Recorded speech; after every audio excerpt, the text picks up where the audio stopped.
autor de los libros Historia de Santiago Chazumba, de 1900 a 1920, 3 décadas de historia en Santiago Chazumba, de comunidad indígena a pueblo mestizo, y en coautoría con Francisca Cruz, Las leyendas, tradiciones y costumbres de Santos Reyes Tepejillo en la voz de sus ancianos. Los libros por demás interesantes.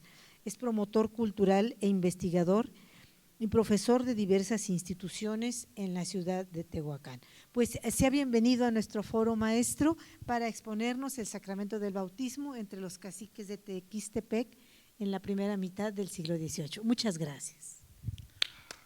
Gracias a todos, muy buenas tardes. Gracias a la maestra Reina, siempre su invitación, su cordialidad, la amabilidad con que nos recibe, pues hace que este sea un foro realmente importante y trascendente para toda la cultura mixteca, para toda nuestra región, por supuesto para nuestro estado. Muchas gracias, maestra Reina. Entonces vamos a dar inicio a nuestro trabajo.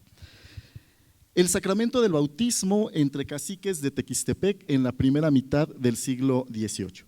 Primero hay que hacer una aclaración, porque como algunos compañeros investigadores de la región me hicieron saber, se generó ahí una confusión. En el sentido si era San Miguel Tequistepec en la Mixteca Alta o San Pedro y San Pablo Tequistepec. En este caso estamos hablando de la doctrina de San Pedro y San Pablo Tequistepec en esta mitad del siglo XVIII. Vamos a ver, ¿a dónde lo dirijo? Perfecto. ¿Cuál es el objetivo de esta presentación, de esta breve charla con ustedes? Vamos a compartir cómo se forma la familia de los caciques mixtecos a través de un sacramento religioso, el sacramento del bautismo.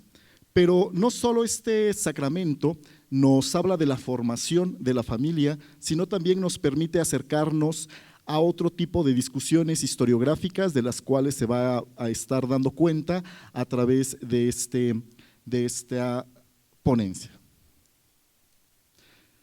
Los casos que se van a analizar proceden justamente de la doctrina de San Pedro y San Pablo Tequistepec en el norte de la ciudad de Guajuapan, la carretera federal que comunica la ciudad de Guajuapan con la ciudad de Tehuacán, Puebla, es la que atraviesa lo que fuera la antigua doctrina de San Pedro y San Pablo, una doctrina dominica, y que fue sede y cabecera de una gran cantidad de familias de caciques mixtecos. Justamente cuando entré al auditorio, hay una pieza excelente de arte en donde la parte inferior menciona justamente este es mi padre y esta es mi madre, las acciones de los caciques. Entonces, esta necesidad de mostrar su linaje y su origen prestigioso a través de unos padres caciques es algo recurrente en esta doctrina, entre estas familias de las comunidades y los cacicazgos de la región. Todos los casos analizados proceden de esta doctrina.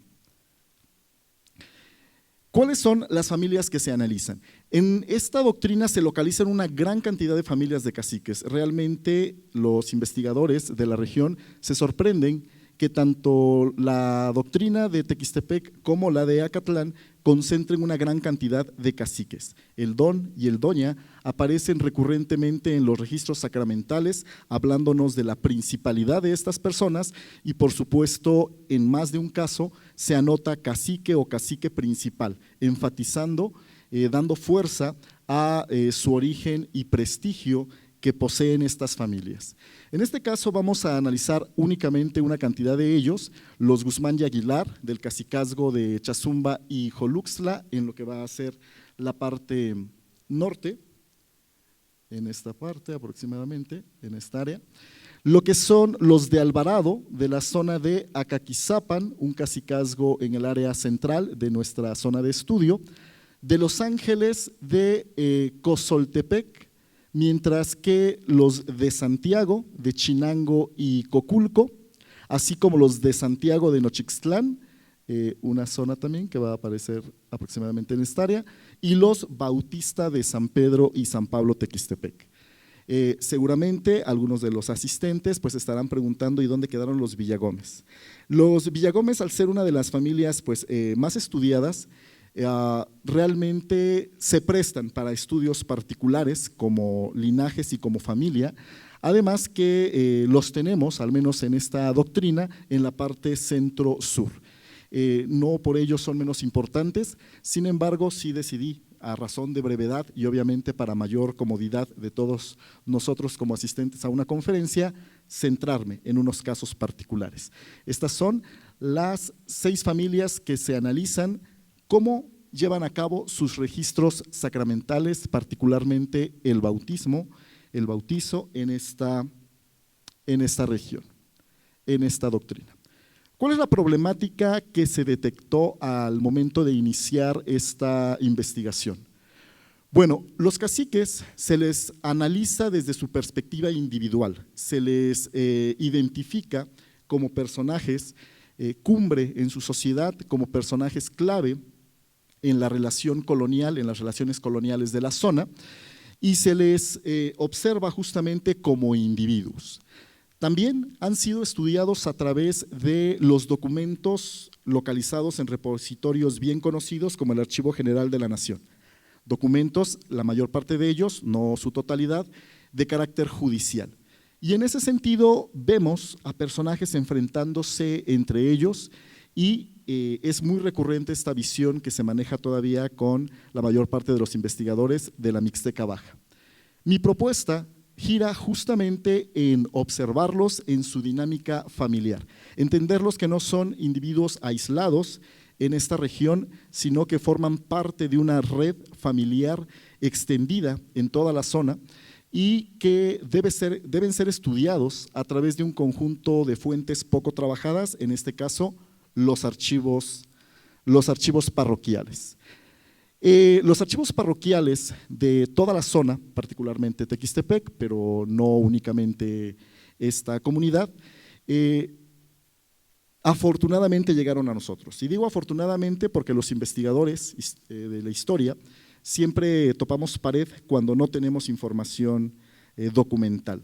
Y en este caso, en estas doctrinas, en esta doctrina en particular, se cuenta tanto con lo que fue el archivo del curato regular de San Pedro y San Pablo Tequistepec, un curato dominico y un subcurato en el sentido de formaba parte de Tequistepec, pero en esta primera mitad del siglo XVIII tenía un carácter de cabecera subsidiaria lo que era en Chazumba.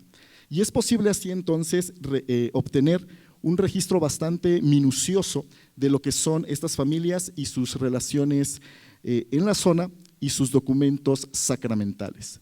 Sin embargo, justamente y regresando al punto de la problemática de que se les ha observado como individuos, es que si solo nos enfocamos a usar los documentos tradicionalmente trabajados, obtenemos una serie de genealogías familiares bastante incompletas. Los documentos judiciales, de carácter judicial, van a posicionar a esta pareja, a la pareja inicial, a don Antonio de Guzmán y a doña Juana de Santiago, como padres de Miguel y padres de, tenemos aquí a Felipe, de Miguel y Felipe, como los caciques de Chazumba. Uno va a heredar el cacicazgo de Joluxtla y el otro va a continuar con el cacicazgo de Chazumba. Sin embargo, justamente el integrar documentos de carácter sacramental nos permite completar esta visión parcial. Estamos hablando de que este es el linaje familiar de los caciques Guzmán y Aguilar de Joluxtla y Chazumba. Podemos decir que no está completo, pero se ha revisado hasta lo más posible justamente estos documentos para poder identificar. Y vemos entonces cómo son familias mucho más extensas y que nos brinda mayor claridad en los documentos posteriores. Constantemente se habla de caciques, pero es muy difícil precisar si se está hablando del mismo individuo o estamos hablando de homónimos o las relaciones que mantienen entre ellos. Así que esta propuesta es justamente el integrar documentos de carácter sacramental para formar visiones más completas de la red familiar de caciques en la zona. Este es el primer ejemplo, obviamente hay otros ejemplos que vamos a ir desarrollando posteriormente. Si bien es fascinante para nosotros los historiadores el meternos en estos documentos de forma directa y presencial en los archivos parroquiales, siempre implica muchísimo mayor tiempo y por supuesto esfuerzo. Afortunadamente, la Iglesia de Jesucristo de los Santos de los Últimos Días, en los años 60 y 70, su idea es que los miembros de esta iglesia pueden hacer bautizar como miembros de su iglesia a cualquier persona así ya esté difunta.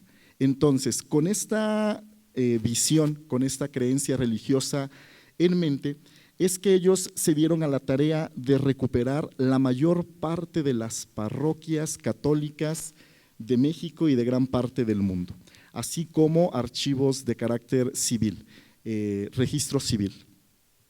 Y esto nos brinda pues un repositorio digital realmente fascinante, el archivo de Family Search, en donde es posible justamente consultar.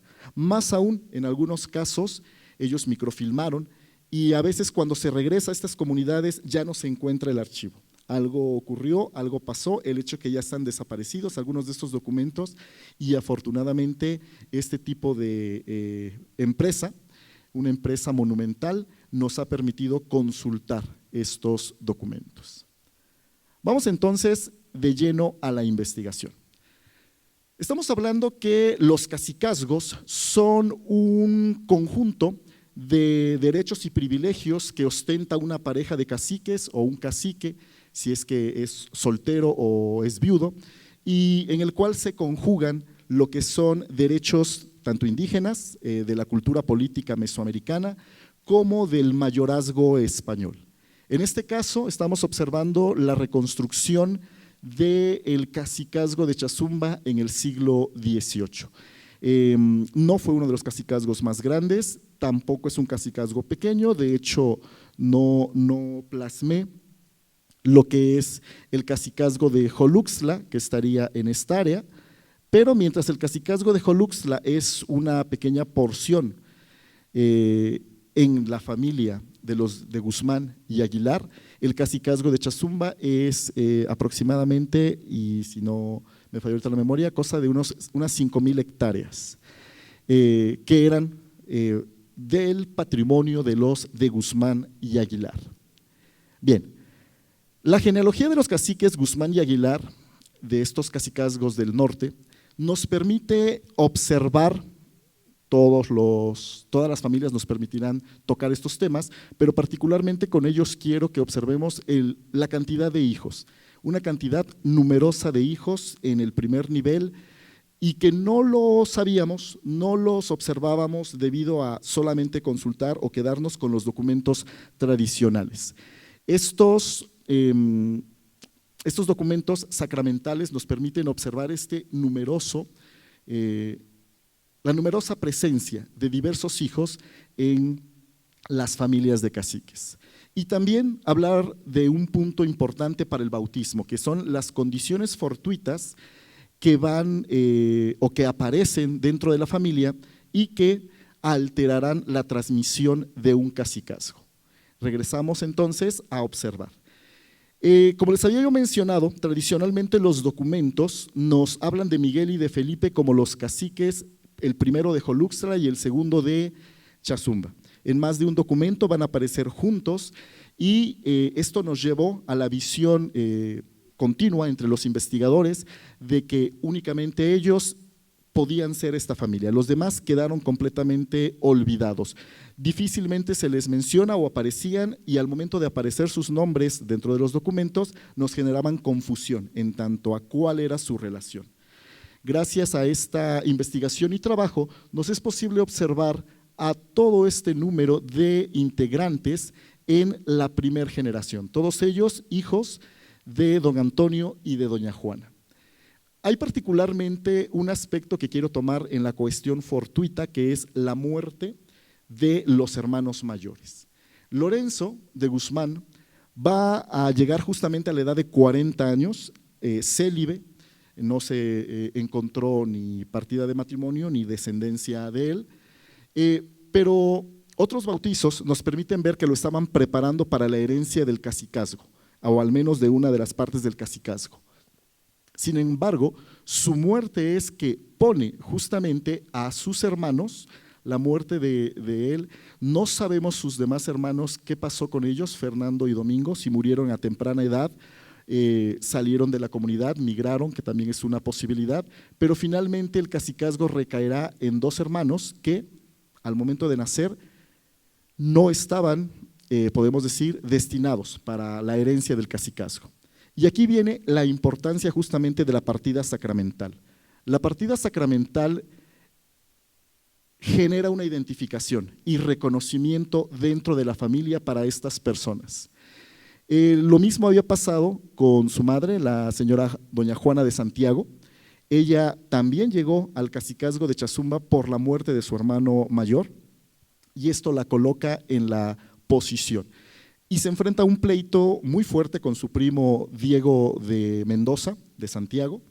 Él, como aspirante al cacicazgo, apela al ser varón, apela al ser mayor, y básicamente está exigiendo que se le entregue a él el cacicazgo de Chazumba a principios del siglo XVIII. Los argumentos que van a dar justamente doña Juana es esta identificación clara entre toda su comunidad de que ella es hija de caciques, y su partida documental, su partida sacramental es una de estas pruebas, además del testimonio de una serie de testigos de toda la región que hablan justamente de que en la familia de caciques, para la herencia del cacicazgo, va a ser importante el reconocimiento entre la familia. Y bueno, ese es uno de los aspectos fortuitos que podemos observar dentro de la familia de estos caciques. No es el único caso, lo vamos a observar en otros momentos, tanto el número como las condiciones fortuitas. Vamos a observar el siguiente cacicazgo. Contiguo al cacicazgo de Chazumba se encontraba el cacicazgo de Santa María Acaquizapan. En el siglo XVII tenía esta extensión aproximada. Es bastante irregular en cuanto a sus límites y extensión. Aún así es uno de los cacicazgos más grandes de la zona y que ha sido analizado de una forma bastante amplia por Hernández Vidar en 2014. En su publicación de 2014 se enfocó a la sucesión del cacicazgo, pero hace un análisis muy profundo de este cacicazgo. Las familias de los de Alvarado nos permiten identificar cómo el bautizo les va a permitir también extender su pertenencia a la familia hasta una cuarta, quinta generación. Es muy importante. En los primeros, del día 1 al día 3 aproximadamente, y de una forma general, la mayor parte de los niños eran presentados en la parroquia. Ahí los padres caciques presentaban a su hijo recién nacido para recibir el bautismo y se hacían acompañar justamente de otros pares, los similares, otros caciques que fungían como padrinos. Y con este reconocimiento entre el grupo de caciques a través del padrinazgo y por supuesto el levantamiento del acta por parte, el registro por parte del cura, quedaba muy firmemente establecido el origen y el prestigio de un individuo en esta sociedad, la sociedad de la doctrina de San Pedro y San Pablo Tequistepec. Observamos entonces la importancia del bautismo para extender el prestigio y por supuesto cómo entre familia también ejercen el padrinazgo, también refuerzan sus lazos de familiaridad y de amistad a través de los abuelos caciques, atiendo sobre todo a los abuelos caciques. Los caciques de Alvarado de Acaquizapan se dividen en dos. La rama 1, que es justamente la de don Juan de la Cruz de Alvarado, hijos de don Jorge de Alvarado y de doña Antonia Beatriz y doña María de Alvarado. En este nivel justamente se nos habla, Hernández Vidal nos maneja que llegaron a tener 12 hijos. Sin embargo, los documentos nos mencionan recurrentemente a estos 3, de ahí que debiese yo acortar y poner únicamente a estas 3 familias. Esta familia no heredó el cacicazgo, no heredó la titularidad del cacicazgo. Las razones pudieron ser muchas, sospecho, se tiene que reforzar esta sospecha con mayores argumentos, que tuvo que ver con su elección matrimonial. Si bien reconocido como hijo de caciques, don Juan de la Cruz tuvo 2 matrimonios, pero en ambos casos lo hizo con mujeres de baja categoría social, mujeres que no eran cacicas. Y aunque era el mayor, sus padres deciden que sea su hermana María la que hereda el cacicazgo. Ella sí, junto a su esposo Blas Enríquez, un principal de Tepejillo, tienen el suficiente prestigio para encabezar nuevamente lo que es un cacicazgo. Y esta familia entonces se observará como la rama 2, la rama titular. Y bueno, la importancia del bautismo, la importancia para ellos es que justamente a través de buscar padrinos prestigiosos que llevarán el don, doña, los apellidos, que es algo poco común en la zona en el siglo XVIII, básicamente van asegurando que su descendencia es reconocida dentro del grupo dominante de la región. Por supuesto, va a ser importante el matrimonio que después hagan con otros miembros de la élite regional para mantenerse en esta descendencia. Y en el caso justamente de esta rama 1, vemos cómo Micaela, José Antonio, Ambrosia, Juana, Juan, todos ellos básicamente no de forma consciente, pero sus padres los presentarán ante el párroco, ante el cura párroco, como caciques. Y además, pues se van a enfocar que otros caciques de la zona sean sus padrinos. Y con esto es posible mantener su pertenencia a la familia de caciques de Acaquizapan, el bautizo y el matrimonio. Y ustedes se preguntarán, bueno, ¿qué tanta obsesión por mantener esta pertenencia, esta permanencia dentro del grupo de caciques? Estamos hablando de una sociedad del antiguo régimen, estamos hablando de una sociedad donde el linaje es importante para los derechos. Pero más aún, recordemos que el cacique, al ser el titular, al ser decir propietario es riesgoso, los investigadores no ocuparíamos este término, pero para mayor comodidad debemos entender que ellos determinaban el acceso a la tierra y a la riqueza en la zona. Así que llevar apellido, ser reconocido, tener padrinos entre los caciques de la región y principales, les permite acceder a los mejores cargos. Más aún, los pone en la carrera en algún momento de ser potenciales sucesores, herederos de un cacicazgo, cosa nada despreciable en una zona donde los caciques son los dueños de la tierra, de forma total. Casi no encontramos casos de tierra comunal en esta región. Bueno, habíamos mencionado la importancia de los abuelos como padrinos, los abuelos caciques, que justamente se observaría en la rama 2 de los de Alvarado. Esta familia la tenía mucho más fácil en el sentido de su reconocimiento y prestigio social. La titularidad del cacicazgo de Acaquizapan se viene dando entre esta familia. Aún así, estamos hablando de que se buscará en todo momento que los abuelos, déjenme encontrar el caso, si es que lo logran observar, que alguien me lo diga, ¿va? Estos casos que no son poco comunes en que un abuelo cacique justamente haga un padrinazgo a uno de sus nietos. Con esto, sin duda, están asegurando su linaje y su prestigio en toda esta sociedad regional que es bastante quisquillosa en el aspecto de mantener el prestigio en su comunidad, en sus comunidades. Déjenme observar, porque obviamente marqué en mis apuntes la facilidad que tenían esta familia de los nietos. Ok, no estoy localizando el caso dentro de los de Alvarado, pero veamos justamente, regresamos al punto, junto con otras familias, en el caso de Chazumba. Estamos hablando que don Lorenzo de Guzmán y Aguilar es apadrinado por don Martín de Santiago y doña Lorenza de la Cruz, sus abuelos caciques, los padres de doña Juana, el cacique titular, los caciques titulares de la segunda mitad del siglo XVII ahí en Chazumba. En la misma familia se van a encontrar otros casos semejantes. Otro aspecto podría ser, retomando este punto que quiero enfatizar, es cómo entre los caciques de Chinango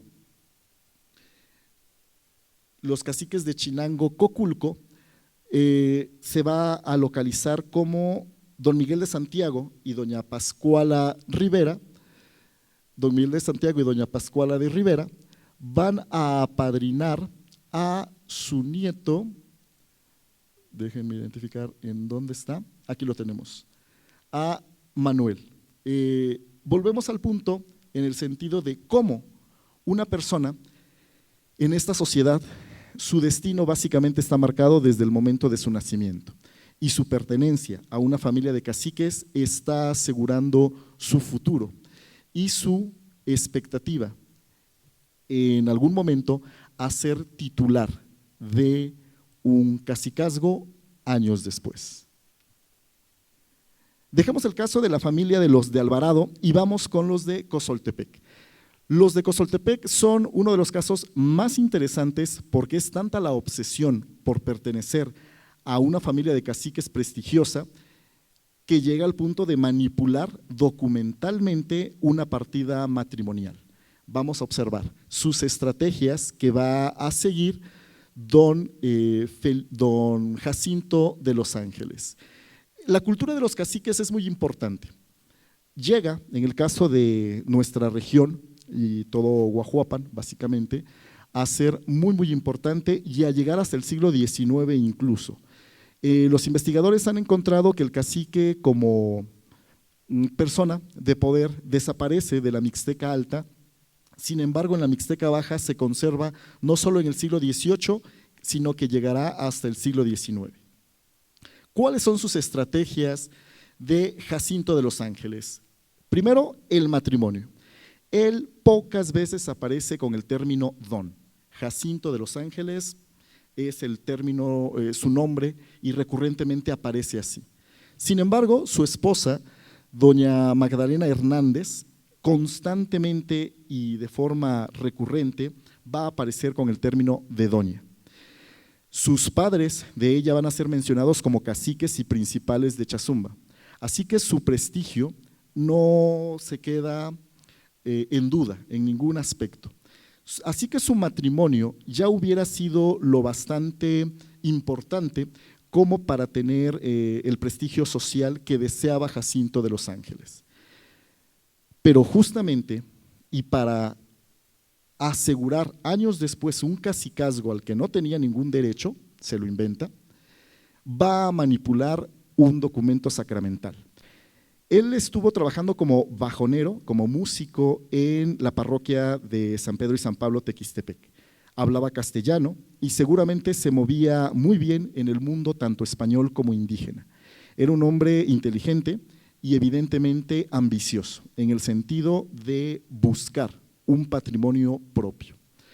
Así que años después, lo he colocado en colores, justamente, vemos que doña Magdalena, su esposa, veamos cómo en azul aparecen todos el don o el doña, los indicativos de nobleza, de prestigio y de principalidad en esta zona. En azul vemos que hasta su espacio en el renglón es el adecuado. ahí tenemos cómo al momento de levantar ese registro, el cura escribe con su letra este registro. ¿En qué momento don Jacinto o alguien más intervino el documento? De tal manera que, veamos, aquí no tuvo espacio para ponerse el don, así que aparece como Jacinto de los Ángeles. Nuevamente y más adelante vamos a tener que no tiene suficiente espacio para presentarse como don. Aquí tenemos. En matrimonio, Jacinto de los Ángeles, soltero, hijo legítimo de, y aquí quiero que observen cómo en este trazo caligráfico no había espacio, decía de Los Ángeles, don Gabriel de Los Ángeles. Y alguien, ya sea él o algún aliado, coloca el DN aquí dentro. Vean cómo forzan para meter ese término ahí, de Los Ángeles. Y también tenemos aquí, no había espacio, aparece aquí el de Teresa de la Cruz. Y sin embargo, volvemos al punto, alguien coloque aquí un DA, un doña. Con eso estamos hablando que llega al nivel de manipular posteriormente documentos para asegurarse un prestigio que no posee. Méndez Torres, en su texto sobre los caciques de Guajuapan, menciona que es un cacique, que sus padres eran caciques. No tenemos elementos, realmente si acaso tenía algún grado de principalidad, este era muy menor. Pero sigamos con sus estrategias, ya vemos que es capaz de manipular.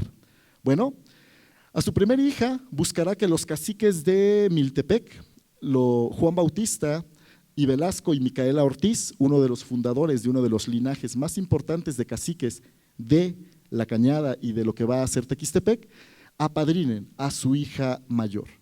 Luego aparece recurrentemente Gaspar Salvador, y este Gaspar Salvador no le colocan ningún término de prestigio. Sin embargo, los documentos posteriores nos demuestran que era un indio principal, mandón y rico del barrio de Cozoltepec. Entonces, esta alianza que está tomando con este indígena del barrio de Santa Gertrudis, Cozoltepec, se asegura con el padrinazgo. Y finalmente hará un último padrinazgo con igual otro, en este caso españoles, me parece. Y bueno, aquí vienen las estrategias para asegurar la posesión. En 1708 comienza una gestión para que le reconozcan el cacicazgo de Cozoltepec, que no existía. Hernández nos menciona que este era un barrio que pertenecía al cacicazgo de Acaquizapan originalmente, y consigue en cosa de 10 años, para 1718, que le den la titularidad de este cacicazgo. Así que ahora no solo tiene un matrimonio prestigioso, no solo tiene compadres entre los ricos de Cozoltepec y entre los caciques de Tequistepec, sino que ahora ya tiene un patrimonio propio. Es muy interesante porque no hay ninguna queja del barrio de Cozoltepec en aquel momento, no hay ningún obstáculo para recibir. Otros caciques de la zona sí van a decir, este hombre no es cacique, es un advenedizo, está mintiendo a las autoridades y básicamente quiere hacerse de forma ilegítima de un cacicazgo. Por supuesto, los caciques de Acaquizapan son los principales interesados en que no le den cacicazgo porque les estaría quitando un barrio. De todos modos lo consigue y va a sostener durante todo el siglo XVIII, y es hasta 1744 cuando los indios de Cozoltepec lo desconocen y dicen, no es cierto, no lo reconocemos como cacique, no tiene casa Tecpa, la sede del poder de los caciques, en el barrio. Así que se introdujo de forma maliciosa a los terrenos del pueblo. Es interesante que se hayan esperado tanto tiempo para denunciar, y lo más probable es que en esta cultura de caciques, estos indios lo hubiesen tomado como su libertador, en el sentido de separarse así de Acaquizapan y tener pues un patrimonio propio como comunidad. Pero su cultura política es tan fuerte, en su mente el cacique es el líder y titular de un cacicazgo, que lo obedecen y que básicamente lo procuran en su momento.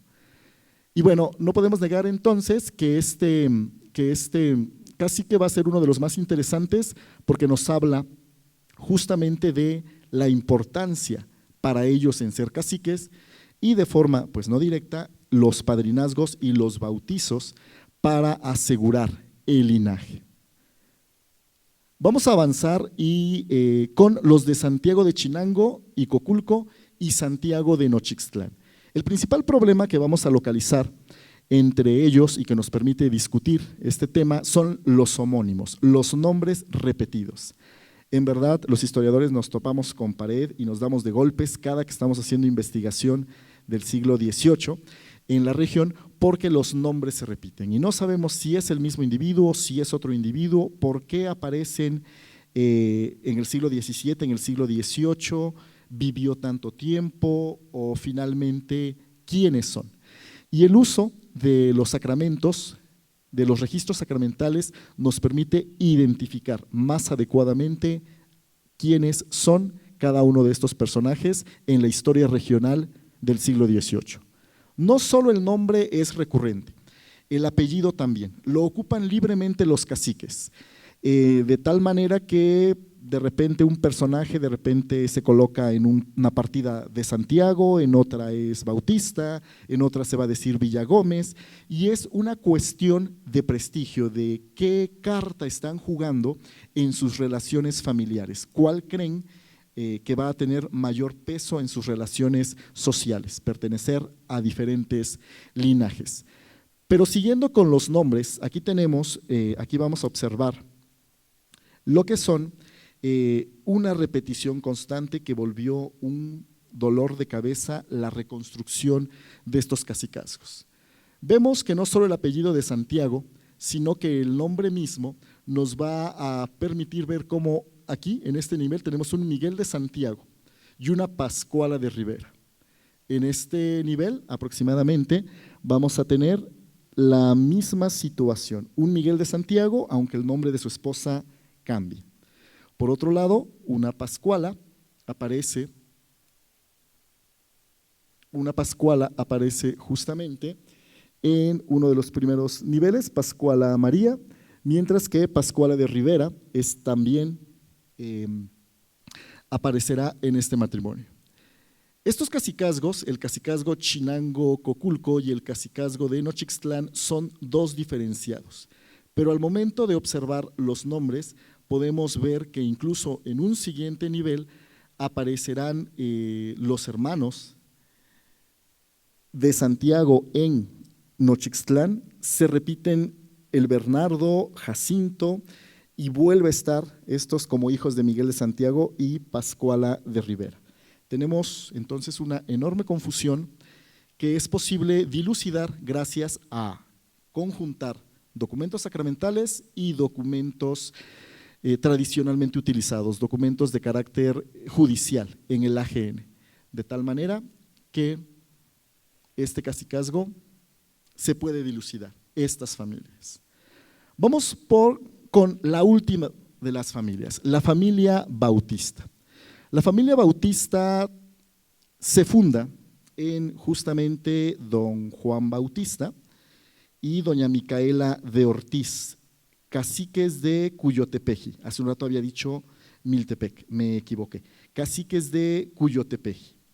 Y este apellido va a ser uno de los más recurrentes. Cuando nos trasladamos a revisar los documentos de San Pedro y San Pablo Tequistepec, vemos que ahí hay una gran cantidad de caciques bautistas.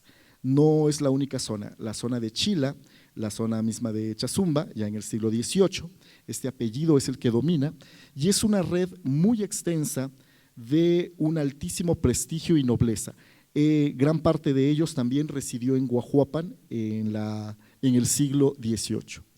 Y vamos a ver justamente el problema de la herencia, cuando no había herederos directos a causa de infertilidad y por lo mismo el cambio de las familias de caciques.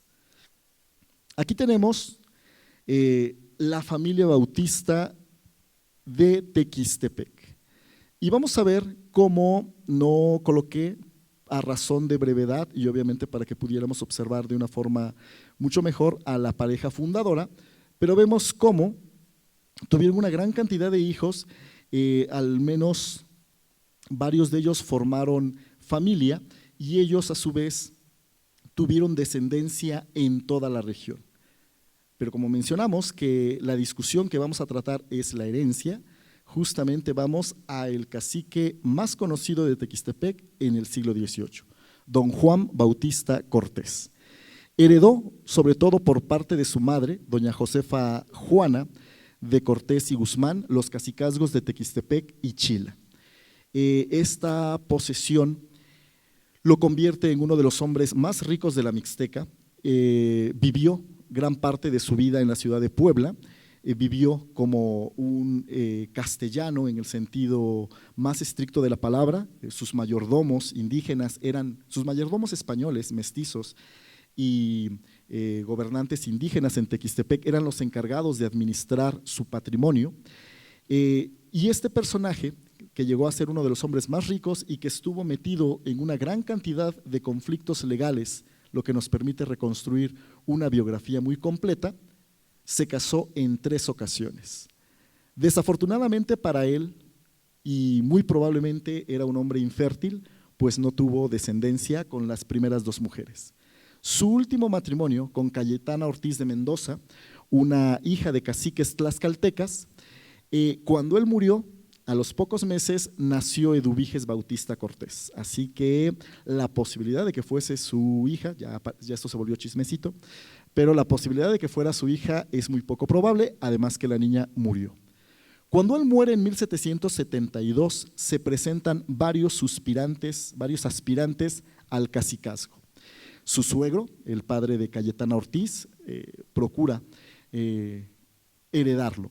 Su tío por parte de la familia de don Jorge Bautista de Chazumba, de esta familia descendiente en Chazumba, y su sobrina nieta Rita Villagómez y su esposo Gregorio de Villagómez.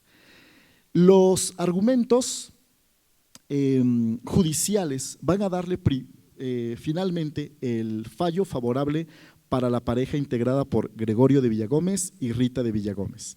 Esta familia Villagómez, ya mencioné al principio, es una de las familias más interesantes de toda la Mixteca Baja para su estudio, por eso decidí dejarla un tanto excluida en esta presentación para poder enfocarme a estos grupos familiares.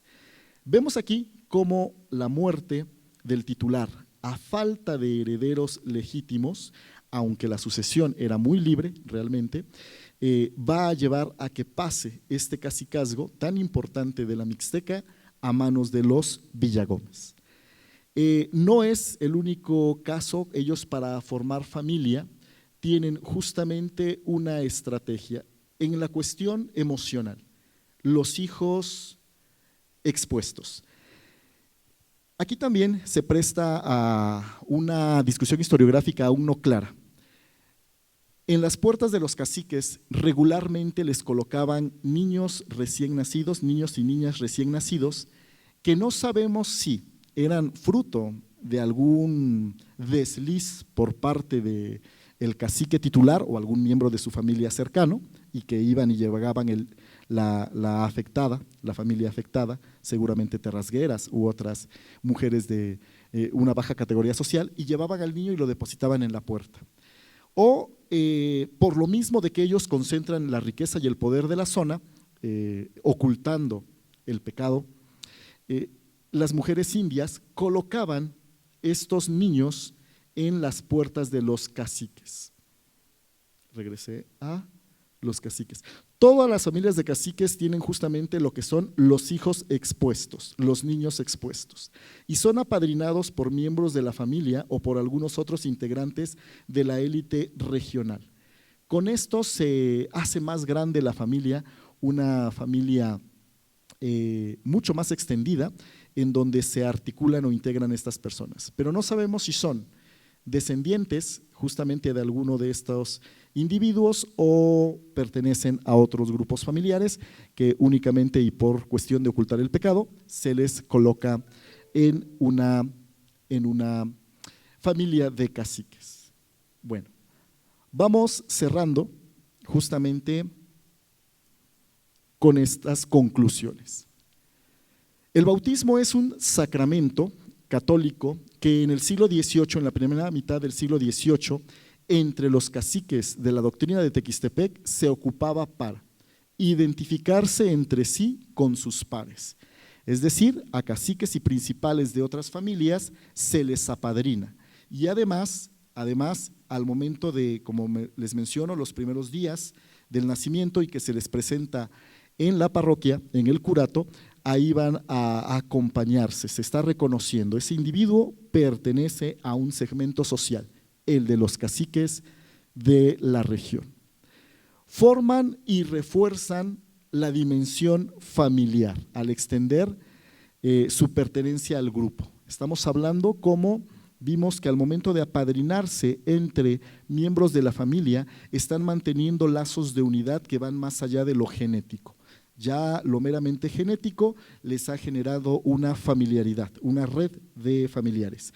Pero con el bautismo además se convierte en un parentesco ritual, que va reforzando a la familia como grupo.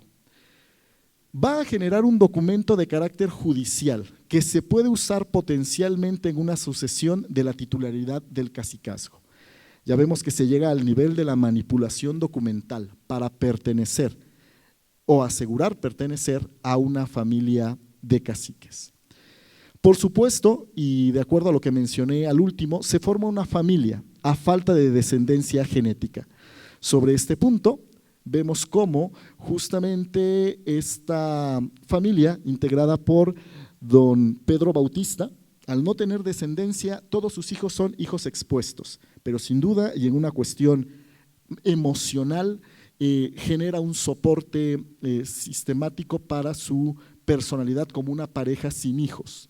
Sabemos que aún en nuestra actualidad lo difícil que es para una pareja de matrimonio que desee tener hijos el no tenerlos, lo que puede generarles la angustia y el estrés social.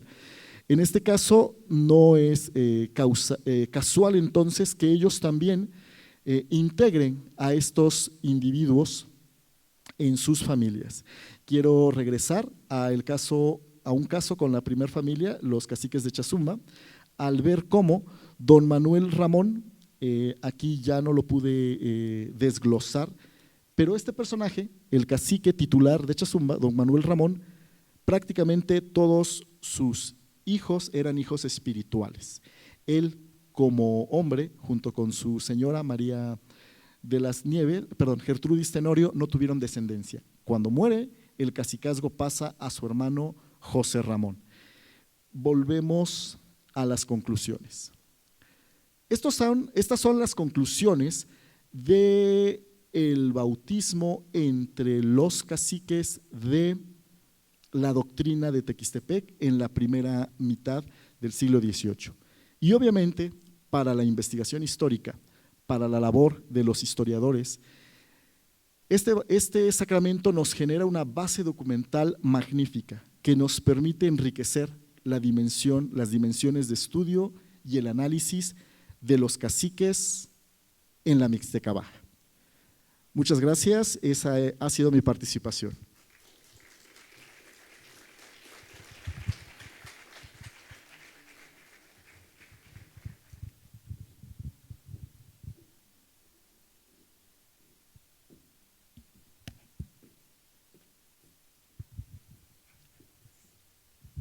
Gracias, maestro. Bien, pues si tienen por ahí alguna pregunta, nos las hacen llegar. Todavía tenemos unos minutos para que el maestro que se ha especializado en toda esta zona de Chazumba nos pueda ilustrar aún más sobre este tema. A ver, maestro, aquí felicidades y aquí está una buena.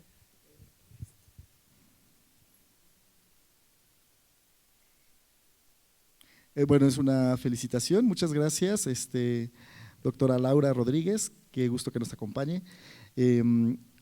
Bueno, menciona que importantes datos obtenidos en el estudio de los archivos locales, parroquiales y civiles, justamente para la construcción del cacicazgo. Sobre todo en el siglo XVII, maestra, su pregunta es si hemos encontrado documentos en lengua mixteca. En el siglo XVII y en el siglo XVI, estos libros parroquiales realmente son una fuente documental muy, muy rica. Puede ser muy agotador justamente el estar revisa hoja tras hoja, parecieran solamente datos anecdóticos, pero al observarlos desde un análisis estadístico es posible obtener muchos de los patrones, pero también lo que localizamos mucho son los barrios que integraban justamente en estas áreas, en estas zonas, los pueblos y los barrios. Por supuesto, en el caso de Cuyotepeji, si no mal recuerdo, aparece en los registros de fines del 17 como Ñu Ñaña. Entonces, este lugar, el pueblo del Tigre, el pueblo del Jaguar, básicamente, y otros muchos barrios de la región. No he localizado al momento ningún nombre en mixteco de estos caciques. Todos han sido en castellano. Gracias, maestra Laura. Aquí hay una pregunta, dice que si aún hay caciques en estas tierras y fundamentalmente cuál es la función que tenían. Bien, el cacicazgo es una institución, como mencionamos durante la conferencia, que articula tanto derechos de la institución mesoamericana como derechos y privilegios de la institución castellana, en una hibridación muy, muy fuerte. Estamos hablando que el cacique es el representante de la comunidad en el sistema colonial, por un lado. Él ostenta la propiedad de la tierra. Vuelvo al punto, no propiedad como lo pensamos en nuestra situación liberal, de dueño de, que puede uno hacer todo con ello, ¿no? Todo con el objeto que es de nuestra propiedad. En su caso, él determina el acceso y disfrute de las tierras y, por supuesto, el ordenamiento y el aprovechamiento que pueden hacer los terrasgueros, los españoles y otros caciques de la misma región.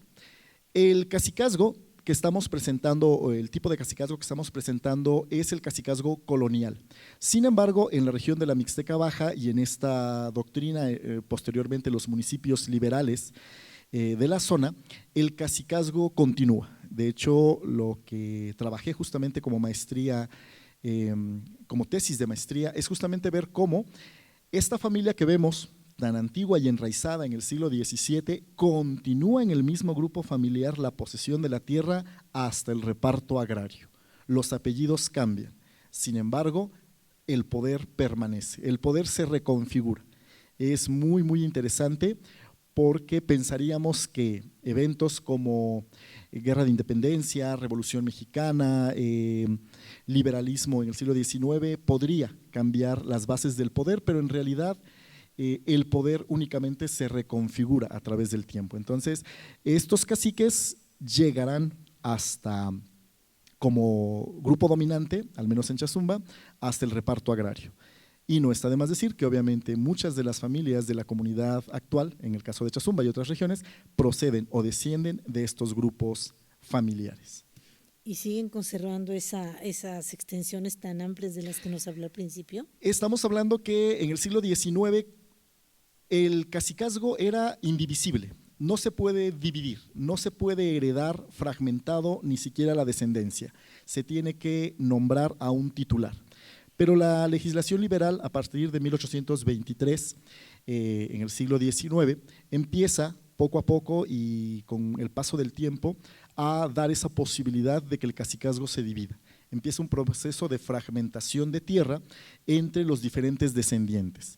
Pero para 1870 además aparece en la zona la figura de las sociedades agrícolas que los indígenas, los habitantes de estas comunidades no tenían ninguno de ellos suficiente capacidad económica para comprar una gran cantidad de tierra. Entonces, en conjunto, en colectivo, hacían su conjunto de dinero, su cooperación, y compraban los terrenos de estos caciques. Muchas de estas personas empobrecidas en un siglo XIX convulso, básicamente van a ver como una excelente opción el vender estas tierras. De tal manera que en este momento, en toda esta zona, básicamente hablamos de la presencia de las sociedades agrícolas como las poseedoras de la tierra. Muy bien. Aquí hay una pregunta en donde dice, bueno, ella considera, María Cortés, que el autismo ya ahorita no significa los mismos lazos y que si tiene alguna información de cacicazgos en Guajuapan. El cacicazgo de Guajuapan, nos topamos con la situación documental. Sabemos que en el archivo municipal, en su colección rica, aunque muy breve, justamente de documentos coloniales, pues nos habla de los caciques de Velasco en el siglo XVIII, este trabajo que Salazar Exaire y el doctor Josué Villavicencio han trabajado en un aspecto documental. Pero Guajuapan, como otras grandes cabeceras en donde se concentra el poder colonial, van a ir en detrimento del poder del cacique. Y básicamente lo que algunos investigadores para el Centro de México han llamado macegualización del cabildo, el cabildo y otras instituciones se vuelven opositoras de la figura del cacique. Y de tal modo que el cacique terminará por diluirse, y en el caso de Guajuapan, en realidad para el siglo XVIII, XIX, pues estamos hablando de su inexistencia como tal. Muy bien. También aquí Ricardo Rosas, muchas felicitaciones, el maestro Ricardo Rosas, le pregunta si realmente estas propiedades de los caciques nada más eran de tipo particular sin intervenir en los gobiernos. En su caso, y tenemos a caciques gobernantes, y más aún, aunque no los veamos directamente al frente de las instituciones, su figura y su peso es muy fuerte. Es una cultura política compartida en toda esta región. No es casual que, por ejemplo, de los primeros cabildos en Chazumba, de la primera República de Indios, lleven el de Santiago, y que el bando, que justamente en algún momento demandarán a Felipe y a su esposa Teresa por haber excedido y abusado de sus terrasgueros, algunos de ellos lleven apellido de Santiago, hablándonos de que había facciones dentro de los cacicazgos. En el caso de Tequistepec, hay facciones también, facciones políticas, es una caldera política, así la menciona justamente Méndez Torres, en donde el cabildo está en conflicto permanente con algunos de los integrantes de las familias de caciques, porque estamos hablando de que es el acceso a la tierra. Finalmente, toda riqueza en aquel momento va a depender del acceso directo a la tierra. Si observamos, aunque no los tengamos de forma titular al frente de los gobiernos indígenas, definitivamente ellos son los que están manipulando el poder detrás. Muy bien. A ver, aquí le había dejado una, a ver esta. A ver, vamos a ver. ¿Se sabe concretamente de qué forma o cuáles eran los motivos de los caciques para aceptar a los hijos que dejaban en sus puertas? Aún no tenemos la respuesta completa. Son inferencias respecto a, primero, la familia extendida, desde la antropología. La familia extendida es justamente una red en donde es notorio el número abundante de integrantes. Luego era la casa más rica, en el sentido que ellos concentran la riqueza. Por lo tanto, muchos de estos niños al entrar van a tener una función de sirvientes de confianza. Estamos hablando de personas que se estructuran, y en más de un caso vemos que hay un afecto muy profundo realmente entre estas personas, que nos habla pues de unas relaciones familiares muy estrechas. Pero las inferencias son, o pertenecen a algunos de los caciques como un desliz fuera de matrimonio, o justamente es el pecado de alguna indígena de la zona, alguna terrasguera, que pues no pudiendo hacerse cargo y mucho menos pudiendo llevar la vergüenza social y familiar, lleva el niño a presentarlo, a dejarlo expuesto a la puerta de estas familias. Muy bien. Aquí hay otra pregunta, si hay alguna relación entre los caciques y los principales. La principalidad en la zona va a venir justamente de la descendencia caciquil. El cacique, como vemos, son numerosos. Les digo, algo que nos permite enriquecer nuestra visión son estos documentos, porque nos permite ver cómo eran un conjunto numeroso. Pero conforme se van alejando de la rama titular y de la pareja titular del cacicazgo, pues caen en ese nivel de principales. Tenemos que entender que si el cacique es el que determina el acceso a la tierra, a sus familiares les dará las mejores parcelas, las mejores áreas de milpa, o las zonas en donde pueden pastorear. Pero finalmente esta decisión cae en manos del cacique. Puede también omitirlos incluso de aspectos tributarios, que a lo mejor ese grupo familiar no tribute, o incluso que pues obviamente compartan, sean o cumplan funciones para administrar el cacicazgo y que por lo mismo compartan esta riqueza con ellos, pero en una relación desigual, donde el cacique titular y su familia son los caciques reconocidos y los demás, aún sean su parentela, ya se han alejado de ellos y han caído en un nivel de principalidad, de los principales. Muy bien. Aquí nos preguntan, dice que si usted considera que el cacicazgo fomentó mucho la desigualdad y la discriminación de la mujer. No, el cacicazgo como discriminación de la mujer no es así, porque justamente, y regresando a la pieza que se encuentra en la entrada, la mujer es garante del linaje y del prestigio, la mujer mixteca.